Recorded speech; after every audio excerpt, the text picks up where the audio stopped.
You know I'm totally off script right now. Point of order. We are traversing uncharted territory. Listen properly. Are we in an auction here? We are now required to rise. Honorable member. Just a joke, but it's true. I don't have to tell you things are bad. Everybody knows things are bad. It's a depression. Please, Russia, please! It's like everything everywhere is going crazy, so we don't go out anymore. Get us Hillary Clinton's emails! Call on all of us, Just leave us alone. one and all, Well, I'm not going to leave you alone. to play our part. I want you to get mad. The faith of this nation is eternal. And my vice president has shot someone. Good morning. Welcome to the second, also known as an Indonesian third, episode of Let's Talk, and to what is hopefully our final quarantine episode, but more on that later. I am Neil de Villiers, and according to the Prisma Color 150 color chart, I'm somewhere between non-photo blue and parrot green, colors 919 through 1006 for those following along at home, but essentially turquoise. I'm joined in studio by the resilient Rob Cass, who is... some version of baby blues, so somewhere around PC 1023 or 1024. Nice, very nice. Joining us virtually, we have Yugoslavian Johannes Landman, who is... You oaks need to make decisions in life. I am PC 949, metallic silver. Nice. And the anonymous Andrew Park. I chose based on the names. I'm going to take Kelly Green, because why the fuck should Kelly have his or her own color? What are they done to deserve that? It's mine. It's mine now. Andrew Green. There's some pretty famous Kellys in the world, especially in sport. That one surfer was a Kelly Slater. And then there's the mixed martial arts dudes, the Kelly family. They essentially created their whole own branch of Brazilian Jiu-Jitsu that just wrecked everyone in the first few years of mixed martial arts. That sounds like a money spinner. Okay. They can have my green. I'm going to try something. Speaking about fights, let's get ready to rumble! I don't know. I've always wanted to do it. So, score out of 7. Do you guys think it stays or it goes? That's a hard 8 for me. That's good. Oh, rumble on, brother. Well, what is the Rock's thing? The something is ticking. What's that thing he does? The people's eyebrow, the people's elbow. Oh, can you smell what the Rock is cooking? He does. Yeah. Can you smell what? I'm going to fuck it up. Can you smell what the Rock is cooking? Tonight on this episode, or this morning, or wherever today, depending on where you are, we talk about the IMF, colors, Swedish Elvis. We get COVID advice from Madonna, Johannes and Donald Trump, and we dive headlong into electoral reform. So right up top, I'd just like to give a shout out to everyone who's dealing with their mental health during this really difficult time. You are not alone. Your life has value, and there are people that care for you, no matter how distant that comfort seems at the moment. If you feel like life has become too much, I've been in contact with some people from the South African Depression and Anxiety Group, whose details I'll link in the show notes. Give them a call or a chat. The people are really informative, and they have a 24-hour hotline. And the chat is really cool because it's actually more anonymous than phoning them. So, give them a shot. But I think the first thing that you have to realize is that the world is crazy. This is an insanely difficult time for everyone. So give your loved ones a bit more space, compromise a little bit more. And if you feel like no one listens or understands where you're coming from, then you should speak to us. And really, that isn't just lip service. Currently on this podcast, we're talking about stuff that matters to us and topics that we feel have broad relevance and are significant in the South African context. But that's just our point of view. A lot of people feel disenfranchised, and we would like for this podcast to be truly interactive, if there is such a thing, and thus speak about topics that matter to you. So email us at letstalkpodcast@gmail.com. We'd love to hear from you. What's bothering you about South Africa at the moment? What is the most critical issue in your community that you can't seem to get an answer on? Talk to us. We'll try to get the relevant people on the show, and if we can't, we'll name and shame them for you, because we love you, even if we don't agree with you. And in as much as it is humanly possible, we'd like for the show to be a mouthpiece of the people. So, on that happy note, like I said, this is our second quarantine episode and hopefully the last one. And the reason for that is that one of my colleagues has actually contracted COVID-19. And I'm going to put him on the spot now and ask him to tell us about it, because I'm sure our listeners would love to know what the experience is like. Just kind of as a side note, I've literally been on the phone with a man every day since he's contracted it.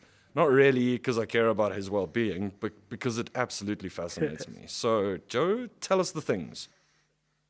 Ladies and gentlemen, I want to preface this by getting down on my knees and doing a little prayer emoji to whichever God or force you may believe in, just because famous last words are to go on a podcast and say I'm 9 days into 10-day isolation and it's all good. And then on day 11, you're attending my funeral. So firstly, thank you, angels. I have been blessed. I think the solution to COVID as it came to me is to have data and to be a baby, because my solution was balloons, colors, and sunlight. What do you mean? Okay. What? So balloons, I contracted COVID. I'm not quite sure how, to be honest. I thought I was very careful. Those of you who know me from the podcast will know I was a little bit pedantic about it. And somehow I tested positive. I'll spare you the history of why I did the test. Right. Then, even though I was asymptomatic and healthy, I started that same day when I got the test result. Within the next few hours, I'm asthmatic, and I've had kind of chest problems my whole adult life. And you start thinking, am I okay? You know you're okay. I did the Westcliff steps the previous day. I did like my routine workouts. I felt really good about myself. 24 hours later, I get this test result, and 27 hours later, I'm thinking, am I all right? The three things that saved me are balloons, colors, and data. Data, I bought an oximeter. If there's anyone, if you have COVID or a member of your family has COVID or someone you know and care about has it, and you can afford to spend the $1,700, I swallowed quite hard on that.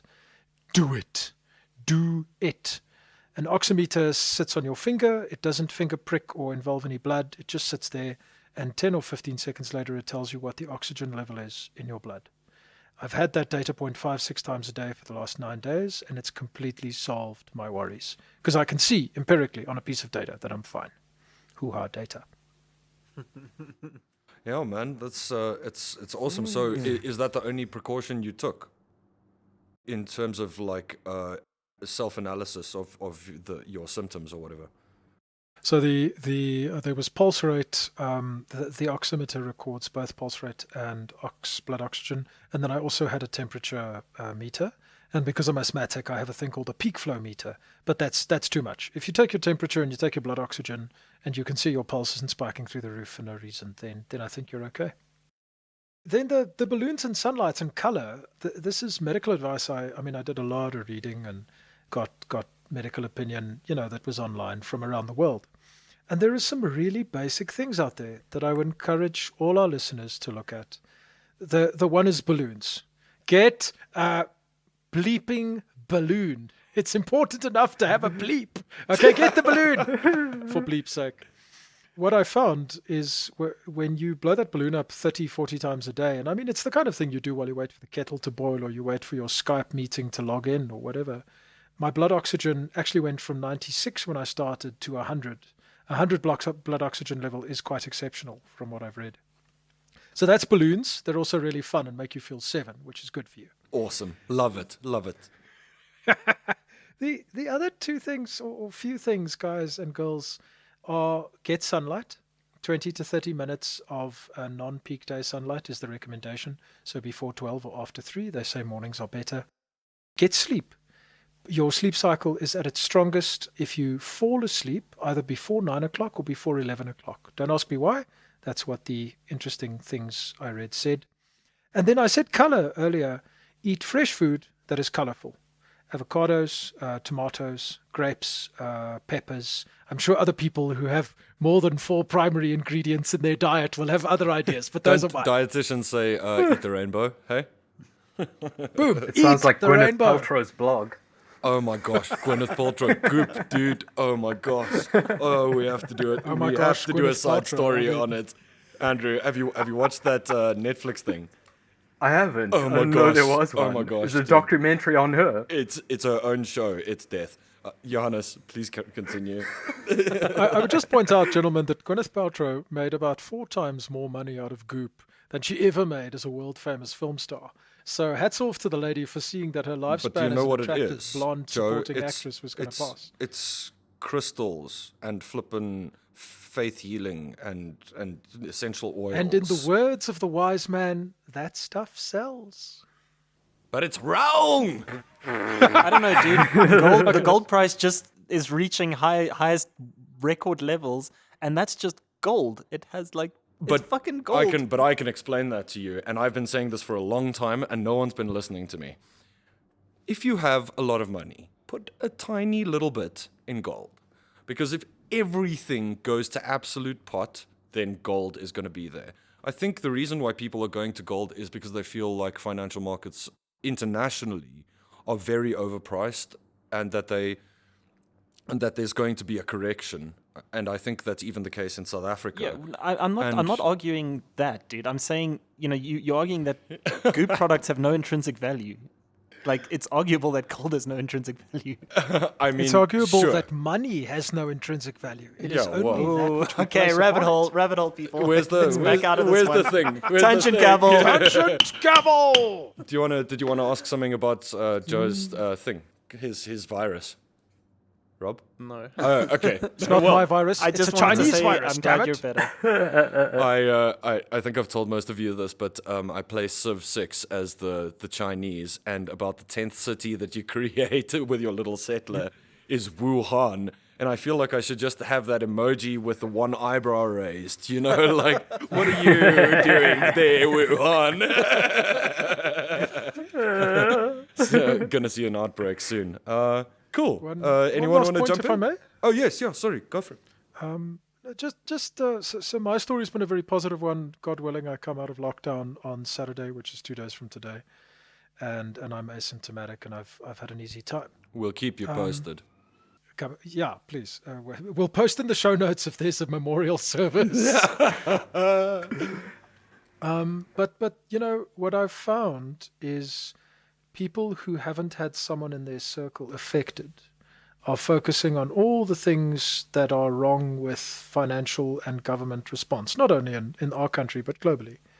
And then once someone near you gets it, I mean, I got it, and people around me died from it, suddenly your perspective changes. So I just want to kind of toss that stone in for a ripple in the perspective pond. Oh, very Thanks a enlightening. lot, dude. That was really cool. Thank you. Moving on, I think. Oh, moving on. Righto. Right. Mr. Cass, I can see you warming up for a pitch there. What you got? Well, following on from that positive news, Joe, I'm really happy that you're doing better and that you seem to have come out of this unscathed. So I'm going to follow that up with some more happy news of someone who's used their lungs for good work, and that is a Swedish Elvis impersonator by the name of Kjell Henning Bjornstad, whose stage name is Kill Elvis. Hold on. That's not a real name. Say that again. Okay, I'm probably pronouncing it You butchered it, incorrectly. but still, kill. Kjell Yeah. Henning Bjornstad. Very, very nice. And so he's an Elvis impersonator, and he this week broke the record for the longest time singing continuously Elvis songs. He sang for 50 hours, 50 minutes, and 50 seconds. How much material does Elvis have?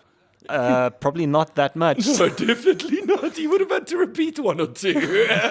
Can I just have that number again? 50 hours. 50 hours. 2 days and 2 hours. That's 2 Plus, full no. days, yeah. Plus, he sang continuously. What did the audience get? Because if you ask me, they deserve No, the man, he prize. did that in his flippin' bedroom. Andrew, he's like the rest of us. We're in quarantine, bro. We're in lockdown. I thought that was just a really delightful story. It is. And following on with Elvis impersonators, I don't know if anyone's ever seen the video. I think it was done by Vimeo or YouTube or something. It was done on one of those of Big Elvis. If you haven't seen it, Google it or look on Vimeo or YouTube. Big Elvis. It's really cool. Elvis is great. I mean, apart from the fact that he stole his whole, spiel, but Yeah. So it goes, I suppose. Andrew, you're Dangerous up. rabbit hole tangent cable. Yeah, appropriate or die. Well, I got some news that is good, bad, or both, depending on your perspective. Hit us. On Tuesday morning, we awoke to the news that the International Monetary Fund, blessed be its name, has seen fit to rain down 70 billion rand, 7-0, on that bastion of integrity and professionalism that is the South African state. Twitter. Cue the applause. Okay, pause for laughter. Twitter responded to the oncoming feeding frenzy with one voice, but many animated GIFs, from dancing politicians to cackling hyenas to children having their sweets stolen. Cartoonist Sapiro joined the fray with a scene reminiscent of the Wacky Races cartoon series, in which COVID-19 patients, health workers, small businesses, and the poor climb aboard an Eastern Cape scooter ambulance in an attempt to reach the relief package before a blue light brigade can beat them to it. We can laugh, we can cry, or we can ask Neil what he thinks. Well, I mean, we've secured the loan, so that's great. But actually, like, I don't really want to get into this because that was brilliant, Andrew. But a lot of people that I've been listening to have been making the point that our issue has never really been getting the money, and thus reporting on it like it's a massive win is really not the rhetoric we should be pushing, and I think that is kind of the rhetoric that is being pushed. The problem, the massive flying, snarling, ghost white elephant in the room, is that our implementation is where we lack. The ANC needs to admit this and make it a central focus to how it governs the nation. And obviously that's kind of the core of the Sapiro cartoon. And try the people responsible for it. Only then will we have accountability, and only then will it restore South Africans' trust in government. Amen. Following on from that. I've got 30. Sorry, before you follow on from that, the enduring optimist must bring you some math. Such an insightful thing, math. I've got 35.2 million US dollars as a reason for why it is maybe a big win for SA. Point taken about gravy trains and blue light brigades and so forth. I do take your point. But remember that if we had to raise the same amount of money the normal way, i.e. go to the bond market and say, guys, please give us your money, it would cost us between 8 and 10%. This is costing us 1%. Absolutely. Many commentators argue, yes, but it's 1% in US dollars and the rand's going to go to shit and we're in trouble and so forth. Let's talk currency another day. The rand's about 12% overvalued to its long-term average. So if it stays where it is, you may not see it costing you any more, but actually less. Put that aside. If you multiply the differential in cost of capital, there are 335.2 million US dollars a year in savings. I think that's about 5 billion rand or 1% of GDP. So that's kind of worth it. But point taken about blue lights. But tell me, how many Land Rovers is that? Yo, depends on the markup, bro. And how many KFC buckets delivered to municipalities is that? So yeah, your point is well taken on the 1%, Joe. The one thing that is kind of a little bit worrying to me is I feel like it might have been better, or I don't know. I haven't really thought this through or researched it or anything, but I put it to the panel that it might have been better if the IMF constraints put onto us were a little bit tighter. Oh no, they're saving that for later. Don't worry. Oh yeah. That's when they like come and inhabit the airports, hey, and take over the revenue service. They don't inhabit them; they just take them. Yeah, just take the land. Sorry, not inhabit them. They just kick everyone else. They don't want to. Here we go. They don't want to spoil the surprise, Neil. I wonder what that would look like. Expropriate without compensation. Does that happen? Where is the last place that happened? I mean, I know Lebanon is chaos now. Does that happen in Lebanon? Because I know they can't repay their debts. Does anyone have an example of that actually happening where the IMF goes, okay, you guys have had your fun, like we need to get this money back at some point? I've Greece, got one. maybe Argentina for sure. Argentina, because how that happens is they don't take your land, they just default your debt, and then your currency blows out and you effectively can't access international capital markets, and at some point your government has no money. And the way that ends, if you don't have some goodwill to trade on, is Zimbabwe. They just shut off the taps from outside your country. I like that that silence after Zimbabwe. Just a quickie, because they're fun. How dare you, Joe? How very dare you, sir? The loan is unconditional. It's completely unconditional, which is a big deal in the South African political landscape.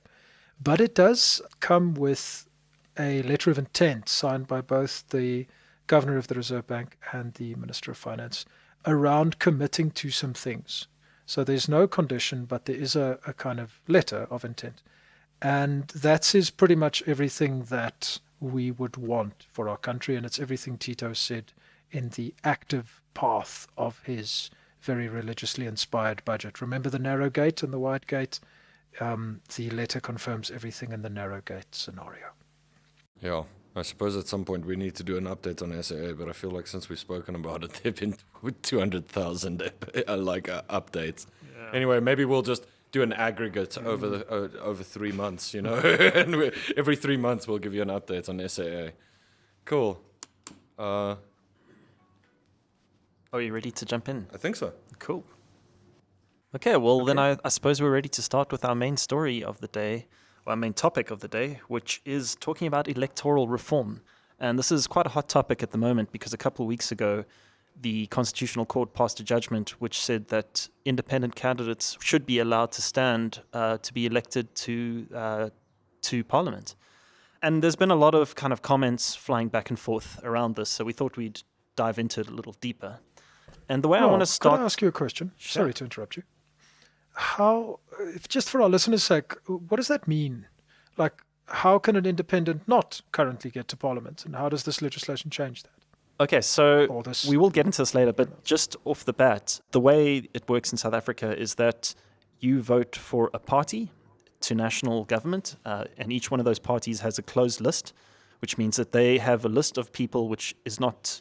You don't directly elect those people on the list, and then the number of votes the party gets correlates to a number of seats in Parliament, and then the party puts forward their candidates to those seats. And then once they get there, those candidates, all the candidates in Parliament, elect the president out of the MPs in Parliament. So yeah, roundabout way, you don't vote directly for an independent candidate, so you don't go, hey Neil, you're really smart and have such good ideas. I'd totally vote for you. The flattery will get you nowhere, my dear Rob. And if all of us do the same, then he can get elected. That doesn't work at the moment because it has to be via party. And what the Constitutional Court has now said is that is unconstitutional, that he should be allowed to stand, and that parliamentarians have been, well, I was going to say asked, but commanded to change the legislation which will allow for independent candidates to stand. And how that looks, we don't know yet, but we'll get into that a little bit later. Sorry, Joe. Yes, Rob, you have a much stronger biblical bent than I do. I would have gone with instructed the parliamentarians were. You went with commanded, like Moses from the mountain. I'm feeling spiritual. And Moses too was tempted to say no. No, thank you, God. I don't like that so much. He probably also stalled like a motherfucker. All right, well, I'm going to have to distance myself from those remarks. Okay, well, apologies. So I would like to start off with saying that I'm one of the people who's for a long time advocated that we should have more direct representation of people in Parliament, particularly. And like, the constituency system in America, I always liked the idea of having a representative elected directly from a area, a constituency that sits in the highest structure. And like many others, supposed that that means greater accountability, and that that was a fundamental problem that we had in South Africa, which is a lack of accountability. And in the process of researching for the show, I've kind of gone back and forth and roundabout, and I've kind of come to the point that I probably should have been at before in saying that proportional representation as we have it in South Africa, particularly in the higher structures of government or in the higher structures of our elected officials, is actually, I think, the right situation for South Africa. But I'm going to leave it at that because it becomes problematic if you start talking about other constitutions. And it's a logical way to go. I think the left kind of leans towards proportional representation, and it sounds like it carries water. The idea carries water, It sounds so like logical, and if we're kind of saying what we felt beforehand, I'll say that I felt the same. Yeah, and I'd like to get everyone's opinions on what they feel about it. And we're going to get more into the nuts and bolts of these different things. So, Andrew, what are your initial feelings on this? It sounds like a step in the right direction. The first thing I'm wondering, did they stipulate that the person has to live in the area? So one thing, they haven't stipulated basically anything. And they made a point of saying that they're not going to describe how it should look, because that's Parliament's job to write the law. But they've just said that it has to be amended so that independent candidates can stand. That's as far as they've gone. Yeah, it's difficult to see a problem with it. Surely that can only make people more accountable. I think we need to go a great deal further, but this is certainly in the direction of what I would envision as a more democratic society. Yeah. Johannes? So I've got some data. And I don't want your data. I want to know, what do you feel? Give us your feelings. You don't want data, you want emotion. Christ's sake, Johannes. I want you to get mad. Look, guys, what I'm trying to get is, when you first heard the story on the news, what was your initial response? That's kind of what I want to get out of everyone. And then we discuss it, and then at the end we come back to, do we think differently now? And I mean, I think data comes in as we're discussing the various elements. I don't know, Joe, I don't know what you're going to say. But, if you feel it's something that's is just, what I've always thought is the data shows this, or whatever it is. Sorry, I don't mean to dominate. I had no particular feelings when the court case came out. Sorry. Okay. Well, that's... No, okay, but then what was your initial... What is your feeling towards proportional representation versus... So my feeling is, those of us... My feeling is, unfortunately, my entire argument in 2 sentences. Our issue with our current manner of electing elected representatives is that there is no accountability. And that issue is not a 2019 issue. The Electoral Task Team, appointed by Parliament in 2002, chaired by a mighty intellectual of very high integrity called Van Zyl Slabbert, made exactly the same point. This is 18 years ago. A bunch of really smart people got in a room and spoke to NGOs and members of Parliament and several members of the public, etc. And they all got the same point. We feel there's no accountability. Yeah, exactly. And I think generally that's what South Africans think about, the problems with our electoral system, is that lack of accountability. So it's not what they think, it's what they feel. I think that's what they think and they feel. They will realize that you don't, and this is what the Electoral Task Team said, having read the 111-page document several times. These guys couldn't agree on so many things that they actually published a document for national consumption which said, we can't agree, and here are 2 different schools of thought. But what they could agree on, and what they say numerous times, is that the electoral system does not in and of itself generate accountability. Yeah. You need other things for that.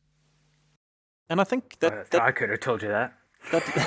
That leads us nicely into the next point, and that this is not a new problem. This is something that has happened, that it's a topic that comes out around every election cycle, and since basically our first democratic elections, or at least the second ones, where outgoing President Nelson Mandela, I think, spoke to this at the time as well, that, it was super important that our electoral system is reformed to try and make sure that there's a level of accountability. And it was something, as you said in the Van Zyl-Slabbert report, that they felt the same way. And subsequently, every election after that, the same arguments happen. And I think probably I agree that maybe this is a step in the right direction, in that there's some kind of disturbance in the water now, and that's probably a good thing. But one thing I'd like to kind of follow up with, and it was one of the things that came out of my reading, and when we're looking at electoral systems, the important factors to consider are, the first is decisiveness, and that is this system producing a clear winner, that there's no kind of debate over, okay, well, this person was the most popular, but that's the winner, for instance. So there's decisiveness. There's one winner, and it's kind of obvious. Give us an example of where that doesn't work. So, for instance, I would suggest that maybe a good example is the US system, where you've had the popular vote twice in in our living memory, that since our lifetimes, where George Bush didn't win the popular vote against Al Gore, but yet he was elected president. Donald Trump didn't win the popular vote against Hillary Clinton, yet he's president. So that's a problem. Maybe not in decisiveness, because there was still a clear winner according to the rules, but it does mean that there's contestation, which has to potentially can go a legal process way. But but Germany, for example, I would say that's a problem too, because you have a situation where they often have to create a coalition in order to govern. So, but I think the German system is a good system. I don't know what that does for you. Yeah, but okay, so ironically, can I jump in there? I think the German system is shot. I think the only reason the German system works is because of the nature of Germans. Germans are hardworking, high-integrity people. I'll never forget a New York Times interview with a German bureaucrat. I can't remember what he did. But the interviewee describes sitting in this gentleman's office and says, only in Germany do you find highly qualified, incredibly capable people who will give their entire life working for the state for almost no pay. In other countries, they go into the private sector, they make their money, and then they go into politics. Or they go into politics, have no money to make, so they go corrupt in politics to make the money. The German system works because of the people there. And that's going to attach to a bigger point I have later, which is this thing around accountability is a matter of culture and action. It is not a matter of how you write your electoral laws. 100%. So moving on to the second thing that we need to look at in elections, effectivity. Does the system empower winners to make decisions once elected? That does tie in nicely with the decisiveness, because, like you say, in a lot of developed democracies where they don't have clear winners, it's very difficult for any one party to make decisions then, because they're always ruling in coalitions. So then the third one is stability. And that means, once the elections happened, is everyone okay with it? It's not going to cause a lot of, civil war or, contestation over the results. Then representativity. Does it give everyone a voice in the countries? Does that mean like minority groups get a voice, and their voice is not outshadowed by majority groups? Yeah, and whether every vote counts. Hey, Rob? Yes, yeah, exactly. And that ties in with the next one, which is proportionality. And that is the result a fair kind of overview of how the country feels? That everyone's vote has counted and everyone's got a say in that. And then finally, accountability. And that's something we're going to come back to a lot. So that talks to what extent, as a voting public, are you able to kind of elect these officials and hold them accountable? And I think now is a good time. Okay. Sorry, but you've happened to hit like a topic I'm clearly quite passionate about. This and financial markets, yay! Everything on that list, except accountability, our current system does well. And I suspect you're going to tell listeners in a moment that the Van Zyl Commission made the same point. But it not fails. It is clearly not working well on accountability. And the only reason we all get worked up about this topic in South Africa, specifically around election time, is because of that last point. But we forget all the ones that came before. Yeah, exactly. Okay, thank you. I think that's Joe, a is point. the system effective? Rated on the factors Rob just mentioned, the system is hugely effective, better so than in many other countries. I've got some really pearl examples. Yeah. Yes.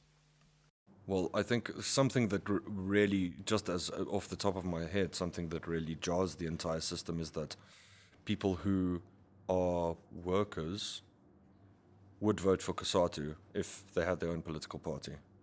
So there's already So my throwback to that is, why would Kusatu not run its own party? Because if you're thinking, he's that, been I'm sure saying for they have. years. He's been saying for years that he wants to do it, and for some reason, I want him to do it, man.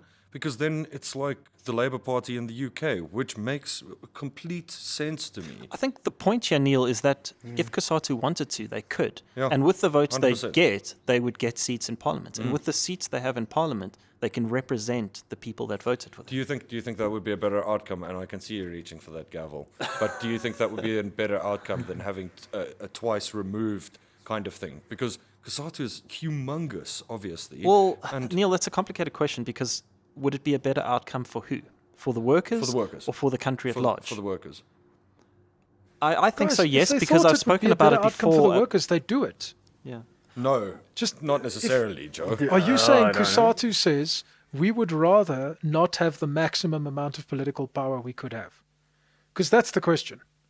How do we get the most political power, which is how they can serve their workers? Whether they abuse the power is a separate issue. The way they serve their members is by having maximum power. I promise you, if 4 white guys are thinking about this, the head of Kusatu has thought about it. Yes, and but have clearly decided they'll but get such a But small... there's a kind of throwback there or kickback system, Joe. Obviously, those people are looked after, you know. So Yeah, guys, I think we're getting very cynical and off topic. and off topic. Yes, So- Just go, Rob. So let's Take us away. let's dive back into electoral reform, and I think it's important now to look at what are the options available to us. So South Africa currently has a system of proportional representation, which means that as a voter, your vote counts proportionally to the number of people that get elected to Parliament. And maybe I'm not saying that in a very clear way, but basically the total votes are counted up for each party, and accordingly, each party is assigned a proportional amount of seats in our Parliament. And that means that Robert, each those one of total those... votes counted across the entire country. whether Across you the vote entire in country. Richards Bay or Saldanha Bay. Yeah, exactly. So wherever you are in the country, your vote counts the same. And the people that get elected to Parliament, the number of MPs that sit in Parliament are proportional to the number of votes cast for that party. So they have like a big box, and they put the whole country's votes in the box. And if you got 3% of the total votes in the country, you get 3% of the seats in Parliament. Exactly. Irrespective of whether that 3% all came from one place or came in tiny little 0.01% from all over the place. And that is that right? that is the national vote that we vote for. Yeah, that's That is for our national elections. That also applies to all our other elections. So even when you get down to the lowest level, when we're speaking to the ward councillor last week, ward councillors get elected directly by a constituency system. Yeah. But then in their councils that they sit in, there's a proportional component so that each council has an accurate proportional representation of the number of votes, the total number of votes cast for that. Okay, so it's just the councillor position which Yeah. is first past the post. Exactly. Okay. So, So it's a little bit mixed at that level. It's mixed at that level, but at provincial level and national level, it is proportional. Okay. Could you outline the alternative for us? So that's proportional. So the What else is alternative to that, which exists in countries, I think most notably is the US, where they have what they call a constituency or pluralist system. And how that works is you vote for your party, but you vote in a region, and each region has kind of voting power then to elect the president after that. And the way that works is that the way it was originally designed to work is that places that basically would have less number of people have outsized voices. And it gives the idea was it was supposed to make sure there was a balance in representativity of constituencies that maybe didn't have as much power, economic power. But what happens is it ends up creating these imbalances where, like in the US, you don't win the popular vote, but you can win the election because the way they vote is through their electoral college, which elects the president. And How is that there's- possible, Rob? How can you not win the popular vote for, let's say, the state of Pennsylvania, but you can win the Senate seat for the state of Pennsylvania? So that ties in very nicely into what the problem is with constituencies, is that every state sits in almost like a bubble. So you're voting inside your state, and it's first past the post, which means that whoever gets the most number of votes in that state wins. And once that person's won, they then go to Congress and they have the power then to elect the president.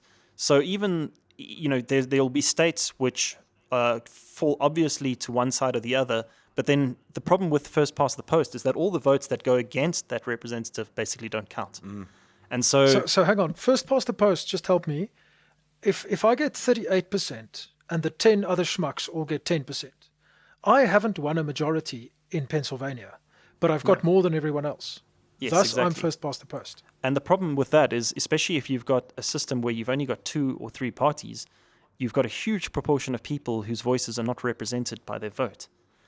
And so what that creates is a situation where you've got a whole bunch of people's voices not counting effectively, and an outsized voice to other people. Because in my example, candidate A got 38%. There were 6 other candidates. They all got 10% of the vote. So they got that 60% of the vote sitting with those other candidates. Yeah. But candidate A has the most. He or she goes to Senate, and that 60% of other votes has no meaning. It doesn't count towards anything. And one of the worst horrific examples of that applying is Nazi Germany. The Nazis were had the biggest proportion in the Bundestag, and they had something like 38% Of the national. So they were able to, of the national vote, but they were the biggest party. So they were able to do things which allowed them to get into power because of that. And I've got goosebumps. Can I bring it closer to home with another? Well, example? similarly, South Africa. South Africa. That's exactly how we got ourselves into the mess of apartheid, where we had a party which won the election with a minority of even the minority of the minority of votes. Even though it wasn't majority being able to vote, they still managed to win the most seats in parliament without winning the popular vote. Yeah. And so you can very clearly see where this can go wrong, and dramatically wrong. And that's how they obviously made sweeping changes Yeah. to kind of did we have a constitution? Well, I mean, back at then? one point they had 75% of the seats without having a popular, without winning a popular vote. And I mean, the same thing kind of happened with Brexit. Is that correct? Exactly correct. I mean, to say it didn't exactly happen with Brexit, because Brexit was a popular vote. It was a yes/no referendum. But what happened was, when people voted afterwards for the following election, and they were voting for Tories or Labour Party, the Tories won without a majority. So they were able to push through the things that they wanted to push through, which was Brexit, and not go back on that like the Labour government kind of, sort of, not really wanted to do. But it would have been very different if they'd looked at the popular vote. And I think, if the popular vote goes against something as sweeping as that, yet you can ignore it, you can see where these problems come in. But it does obviously empower governments to make pretty big changes if they believe in it. And that's one of the problems with the other system, is that it kind of hamstrings them because it becomes more difficult to. And I mean, all of these things are complicated. It's not like black and white, either of those things. Yeah, and it's difficult to say that, I mean, these systems are 100% wrong. I mean, the reason they were put in place, I mean, for instance, in the US, the reason their system is in place is because they had a fractured country at one point, and it was a way of trying to give everyone an equal voice. And the problem is that it needed to evolve with the times, and it hasn't. Can I bring that home for a sec? Please do. Imagine if in our country we had a first past the post system. And let's just make it easy. Let's take the 9 provinces, and you vote for the National Assembly or Parliament based on your province. Your province has X seats in Parliament. Now, please tell me, how many non-ANC supporters would win any province, barring the Western Cape? Maybe 1. Yeah. 0. So 8. It would be 8-1. So it would not be. It would be 8-1, and you know, a ninth is 11%. Let's assume it's proportional. That's 88 plays 11% in Parliament, versus the current system where the ANC has 50 odd. Ignore whether you like the ANC's policies or not. That's not the issue. 100%. The issue is in a constituency system in this country, where you have one group who are so overwhelmingly loved, whether they make 50 or not, they'll get 80% of Parliament. Yeah. Currently, the ANC is held to account, there's an interesting word for you to apply, by the fact that if they screw this up much more badly, they'll slip under 50. And remember that when that happened in the municipal election a few years ago, there were photos of Gwedi Mantashe, then chairman of the ANC, Secretary General, sitting at that voting station, that big place with the screens, seeing what the numbers were, with his jaw disconnected. He's got a big tummy. His jaw was underneath his tummy on the floor. Love it, Joe. Love it. So yeah, I mean that leads us into talking about the South African model as we've kind of scanned over it. So, you know, I think we can now agree that in South Africa, it's probably a good thing that we have this proportional representation, and that runs, as I say, from, you know, electing members of parliament all the way down to what happens at ward level. Even though at ward level there is that mixed system we discussed, but it still allows for proportional representation. So I think that's, you know, it's very important, particularly in a country like South Africa with our history where you've had people whose voices have not counted. Now, I think it's a fundamental part of what South African elections need to be, that everyone's voice does count. And we can't, you know, yeah, there's a place for constituencies in a mixed system, which we'll come to, but it's kind of, I think it's important to drive home the fact that proportional representation is incredibly important in South Africa. 100%. I couldn't agree more, because the opposing system, you lose the votes. And it's kind of an emotional thing, but I can't really see any kind of downside in that little aspect of it, you know. So then we come to the calls that have been made to reform our electoral system. And, you know, what are the perceived problems? Why do people want to make these reforms? And I think, obviously, the first problem is that people say there's no direct accountability. You know, we don't... MPs are accountable to their party. So there's no direct accountability to the people, is what I'm saying. So if sorry, derailed you completely there. Ladies and gentlemen, Rob is just taking a moment to shuffle his notes. No, it's fine. And drink. He's also throwing some zap signs at Neil, but we won't do it. Squirming like an ANC spokesperson. Except that I would be on leave if I was Well, that. that was objection, Your Honour. Any party spokesperson. Yeah. I don't like to pick on the ANC. I don't like any of them. All right. So, okay, so the first problem that we've spoken about is the direct accountability, the accountability of the representatives to the population directly. And the idea that constituencies allow for that because you do directly elect those representatives.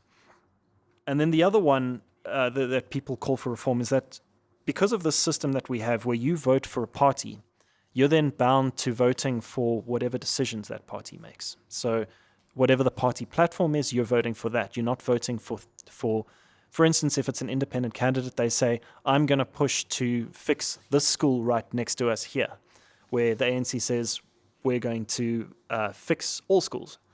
And, you know, so your vote is tied to the party and whatever the party's policies are. So you don't have a direct voice in the decisions that are being made basically in the name of your vote. And so those are the two things that people say we need the reform to kind of account for those things.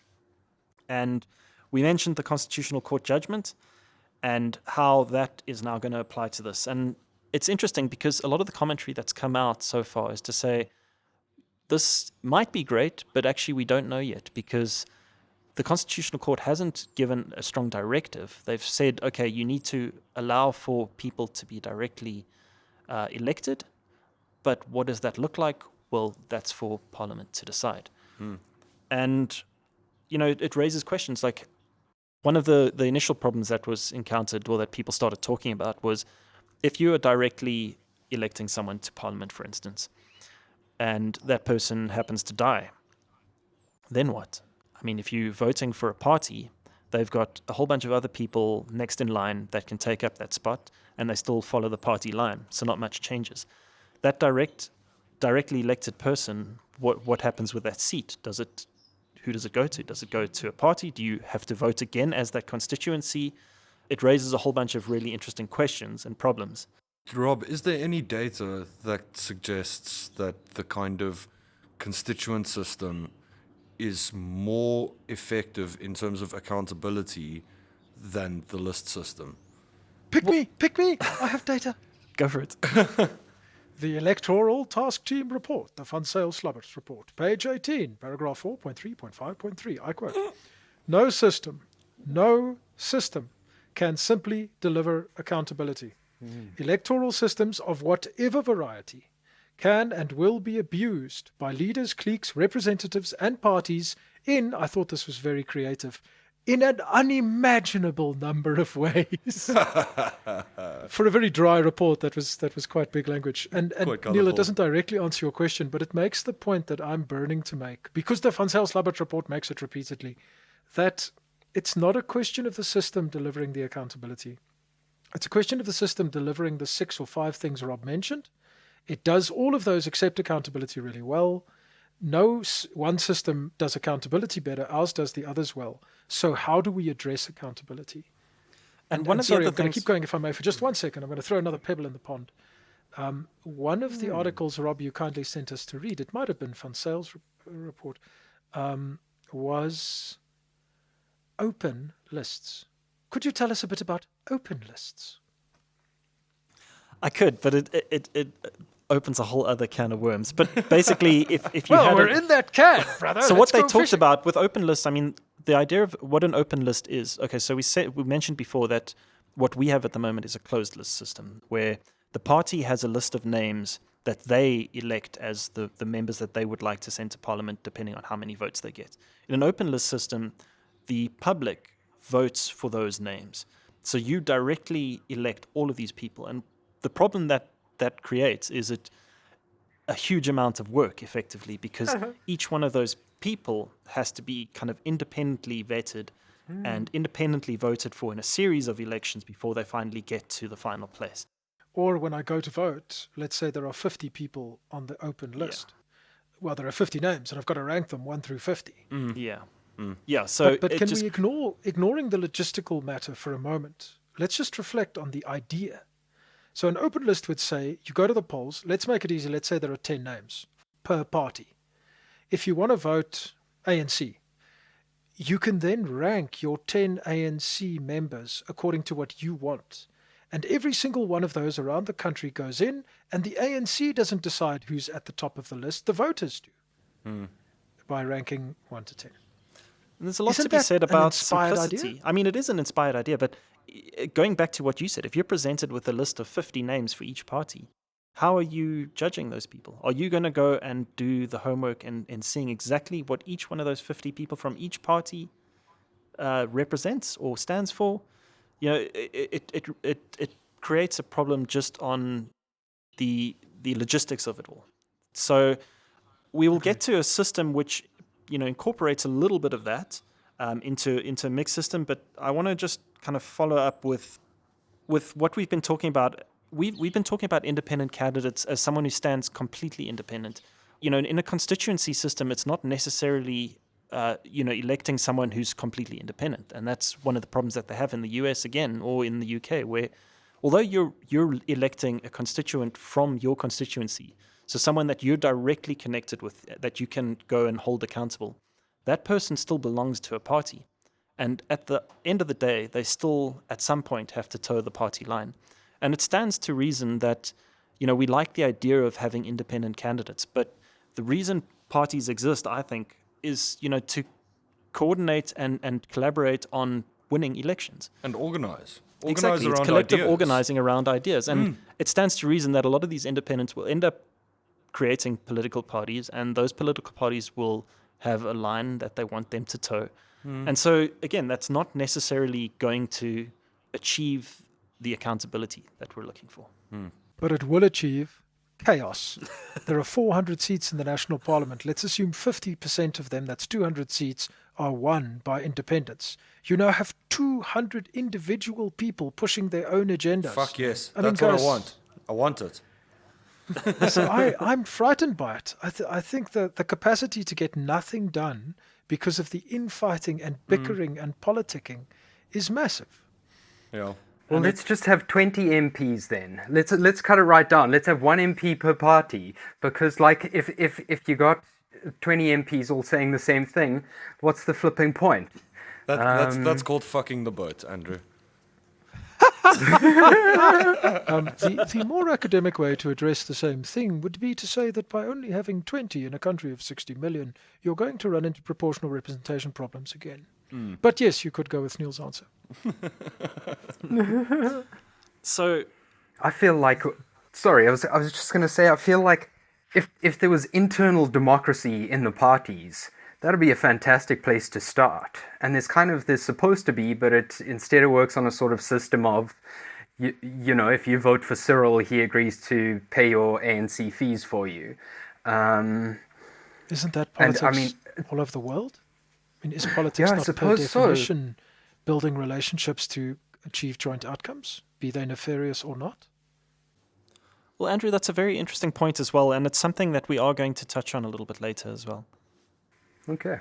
So I think let's look at now what a potential alternative could look like to what we have right now. And, you know, we've mentioned the Van Zyl-Slabbert report a couple of times, and as Johannes mentioned, there was no absolute agreement on what the best system would look like, but the majority said that a mixed member proportional system would be something which would be better than what we have right now.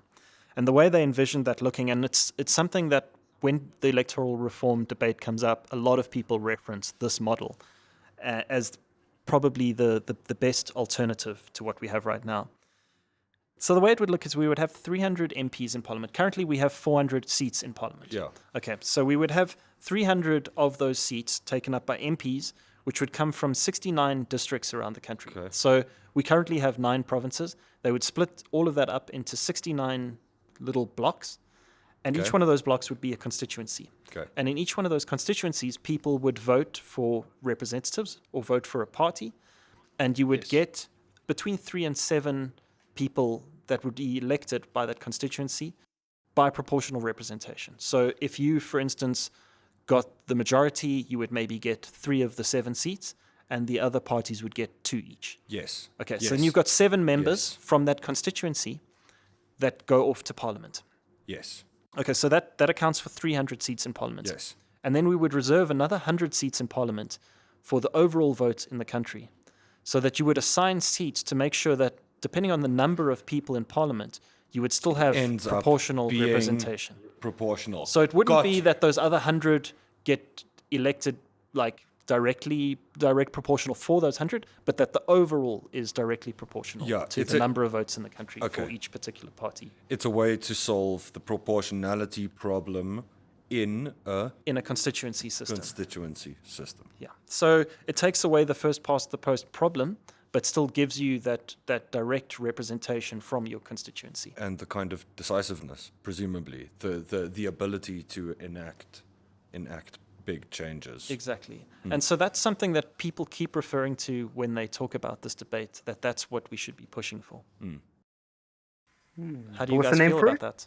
Mixed member proportionality. It's called mixed member proportionality. Am I right? Yeah, mixed member proportional system. Yeah.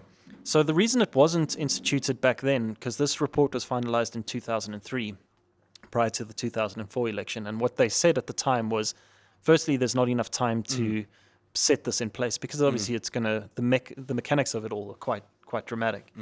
And secondly, that it wasn't they didn't all 100% agree on it at the time. So said it would be better to rather wait.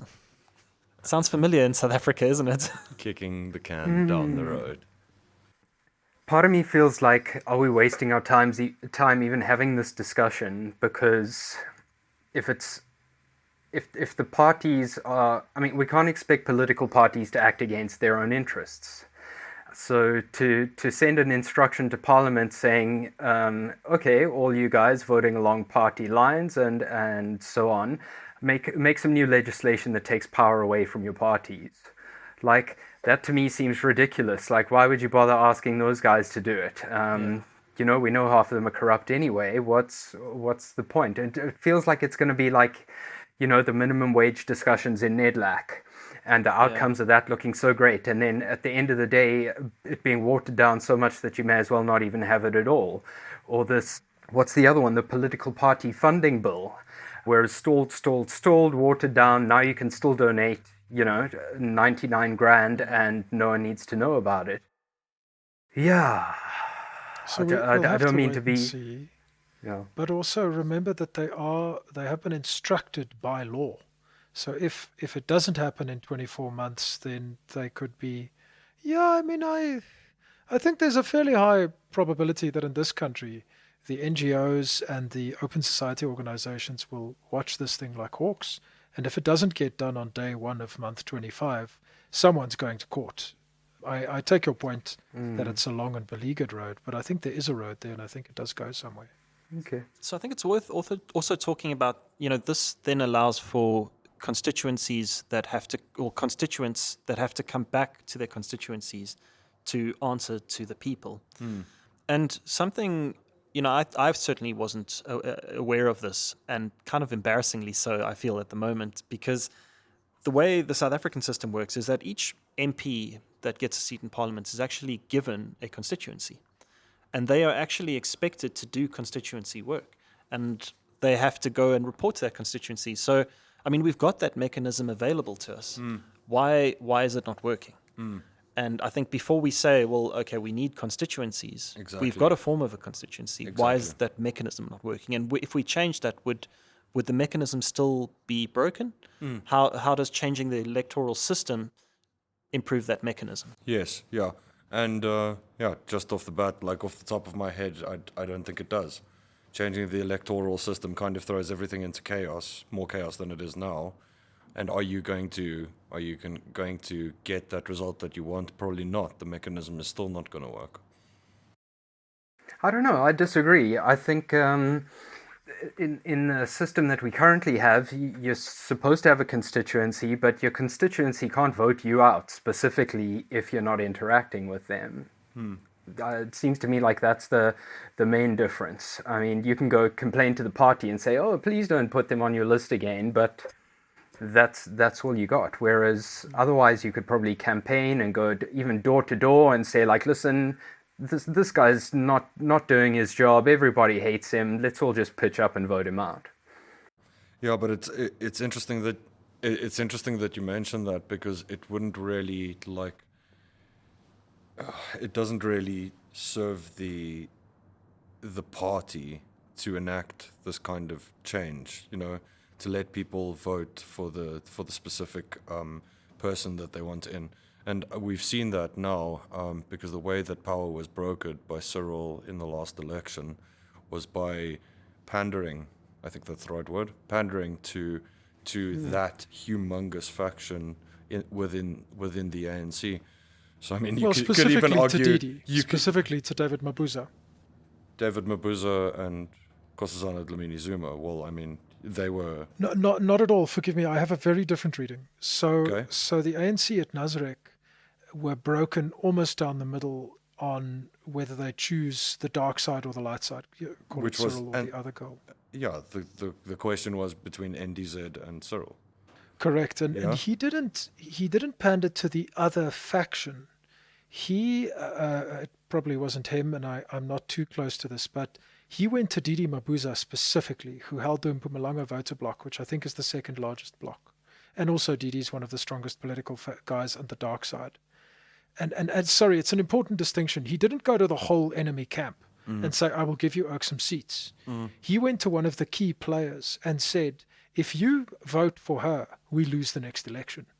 If you vote for me, you become vice president. I have 10 years and potentially you have a path thereafter. And I think there's a difference between turning a member of the opposite side to your side and pandering to the whole thing. For me, that's an important distinction, but Sure, Tangent but Gavin, the point still stands that they wouldn't be able to do it if we had an open list system. Sure. I mean, also looking, if we had those kind of constituencies, I mean, we would still have a 5-year election cycle. So it'd still take you 5 years before you could go and vote that person out. But it would be better for people because, I mean, we would have voted out a lot of people and we would have taken the power brokering problem away from Cyril. And I think that is shown in the kind of popularity vote between Cyril and the ANC, which we've mentioned before, that his popularity far outweighs that of the ANC. My point was just we wouldn't have voted for those corrupt people. I don't think anyone would have voted for them, if they knew what the kind of backstory behind every person was, and that was your point. Is everyone going to do that? Those people are going to have to work a lot harder to kind of paint a rosy picture of their image because the media knows what these people do. It would have made it more difficult for them as well to make the list. And maybe it's a negative thing, but maybe it's a good thing that you would have taken that power out of Cyril's hand. But then again, maybe Didi Mabuza would have won outright because of the general appetite for being involved in actual political decisions that most South Africans feel.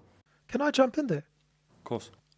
I think, to Neil's point, one must understand who's voting. And one must understand that middle-class intellectual people who take the trouble to listen to this podcast are probably looking at the question of who they vote for and who they elect and who represents them and what politics means to them very differently to rural poor and urban poor.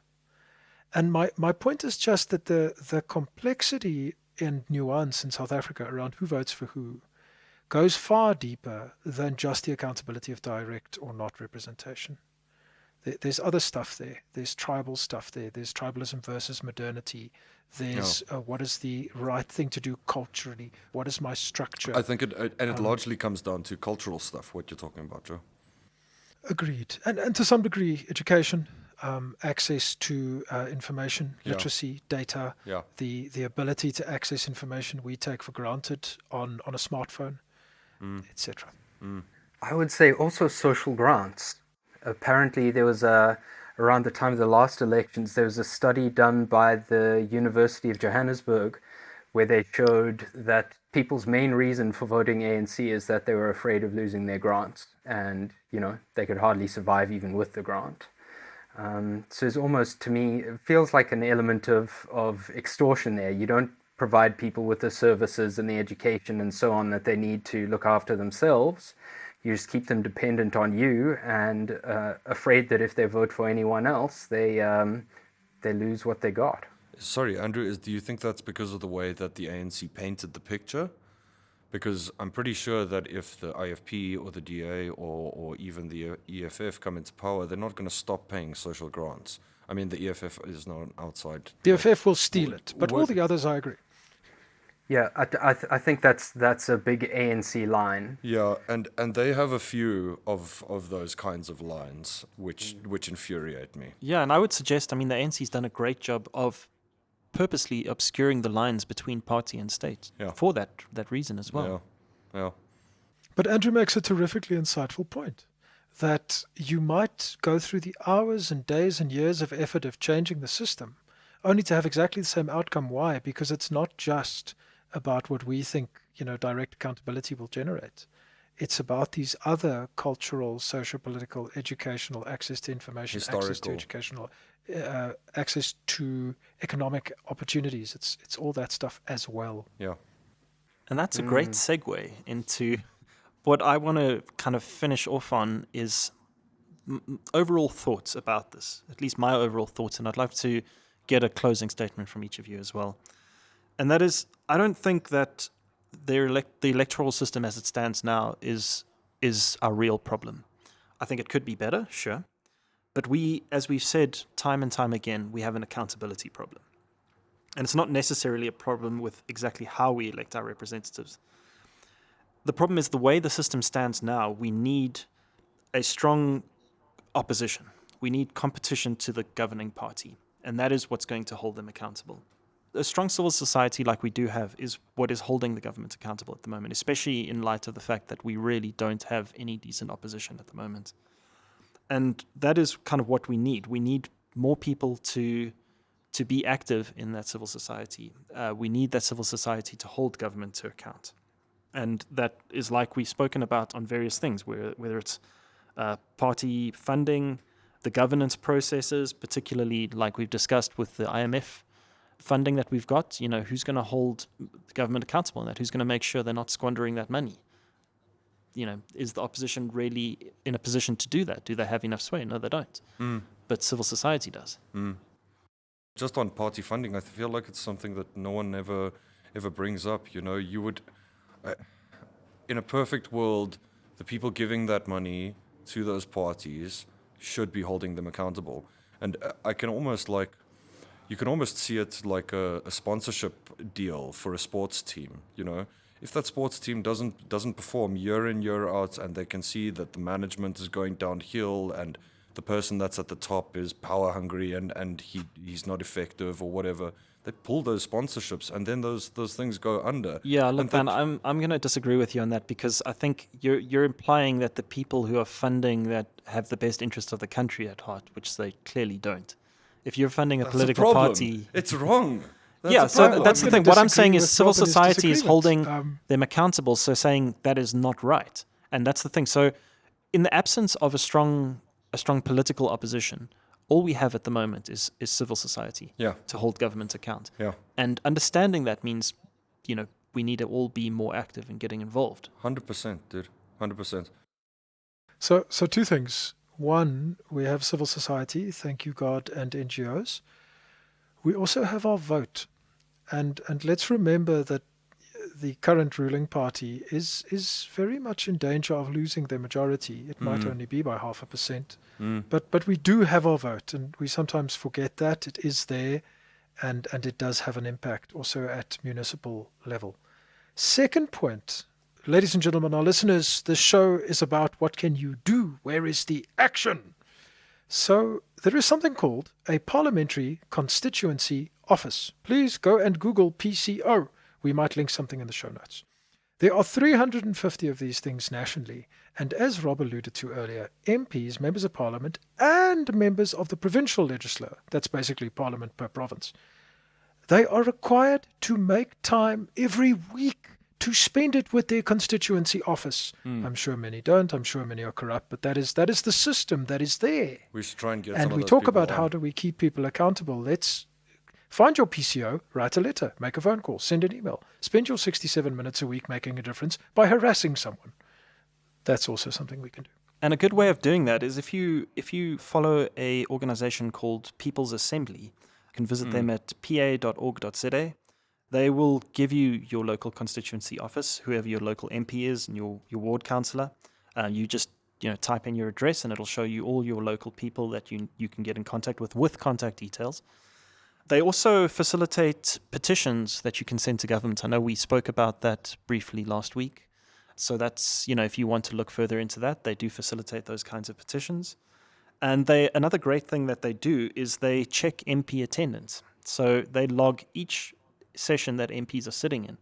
And you can see if those MPs that are supposed to be accountable to you are actually rocking up the work that they're supposed to be doing.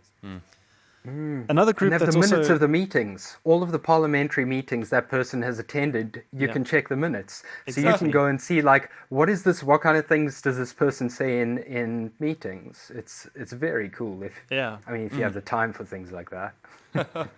Yeah, that's awesome. Other places you should visit. We've mentioned the Constitutional Court judgment. The group that brought that to the court was a group called the New Nation Movement. And one of the things that they're tackling quite heavily is the electoral reform argument. They've also got some ideas around land reform. So worth checking out their website as well. We'll, I'm sure, put links in the show notes. An organization worth checking out and seeing what they stand for and if you want to support it. Finally, We've got another two. One is the Parliamentary Monitoring Group, which you can find at pmg.org.za. They also, obviously, as the name implies, do parliamentary monitoring, and a lot of their data links up with the People's Assembly that I mentioned earlier.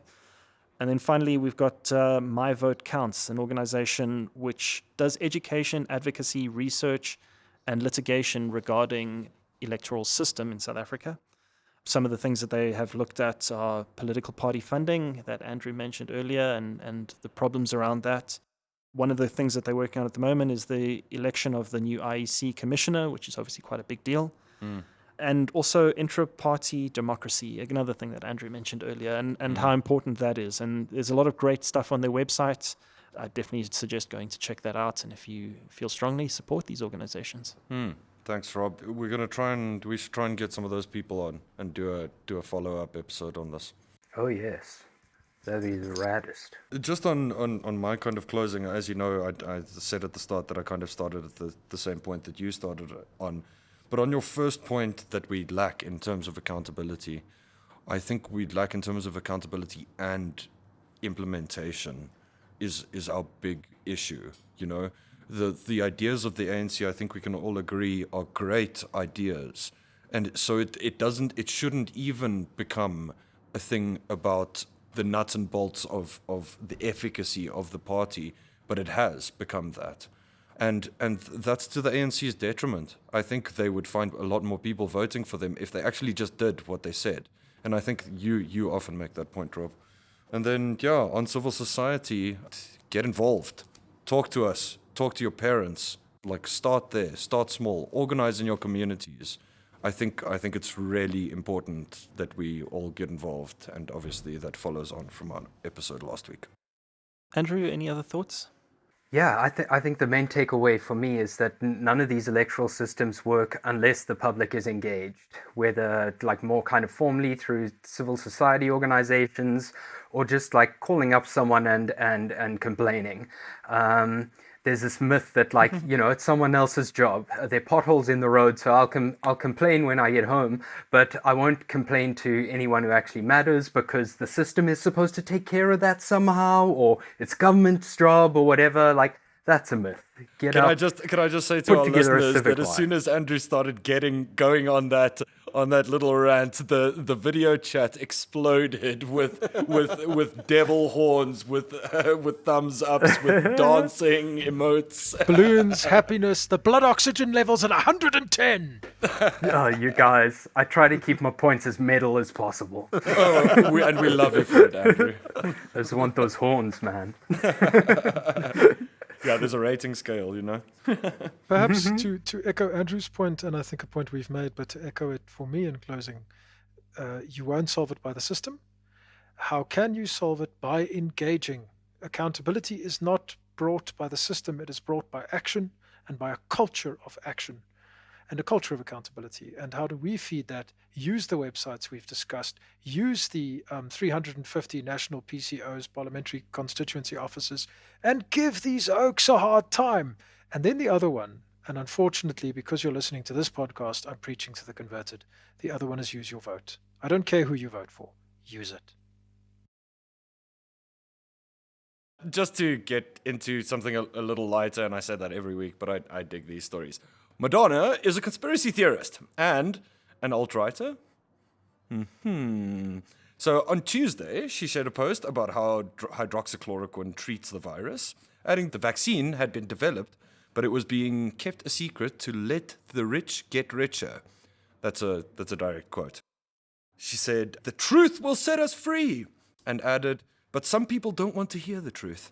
Her post, which was the same video that was retweeted by Trump, was flagged and later removed. So big up to Instagram and Twitter for that.